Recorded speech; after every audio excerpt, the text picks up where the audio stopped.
Velvet was really started around a strong management team with a compelling idea. The team is led by Ken Woolner, who we had known for about 10 years. In that time frame, he had successfully built and sold 3 E&P companies. In 2011, together with Ken, we saw an opportunity to build an E&P company in Canada.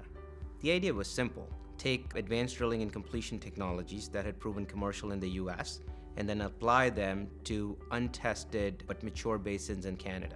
My philosophy on generating wealth in the oil and gas business really stems from building a team that has the ability to grow organically through the drill bit. And so I was quite focused on finding a business partner and a capital partner that understood that. Ken Woolner has a special ability in that he's a very strong technical and commercial CEO, which we really like.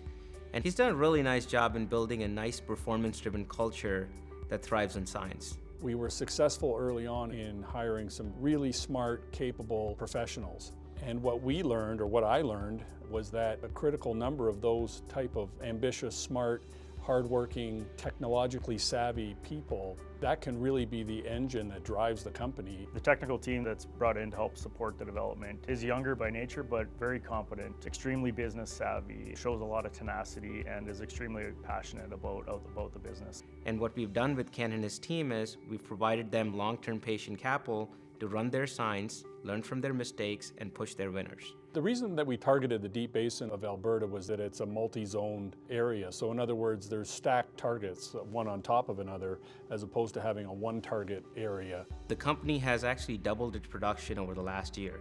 They were at about 7,000 barrels per day last year, and they have now grown to about 14,000 barrels per day. More importantly, the company has had some very strong progress on the exploration front, where they have proven this play called the Ellerslie, where the company is seeing some very strong economics even in today's commodity price environment. We've been able to go in and sort of crack the code on a new exploration target. By doing the detailed geologic work that we've done, we were able to have intellectual property that none of our competitors had.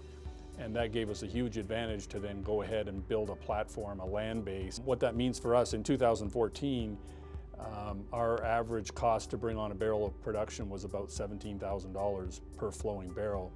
That's in context to our peer group average was about $32,000. As the environment turned last year, we provided an additional $100 million line of equity commitment to Velvet to allow the company to pursue acquisition in this current environment.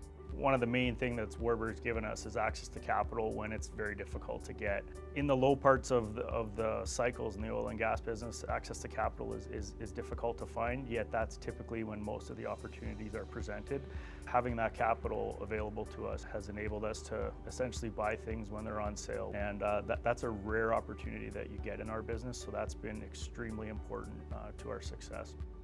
As it stands today, I think Velvet is probably better positioned than any other company in the basin. They have an attractive asset base, they have a strong balance sheet, and above all, they have supportive investors who are vested in the long-term success of the company.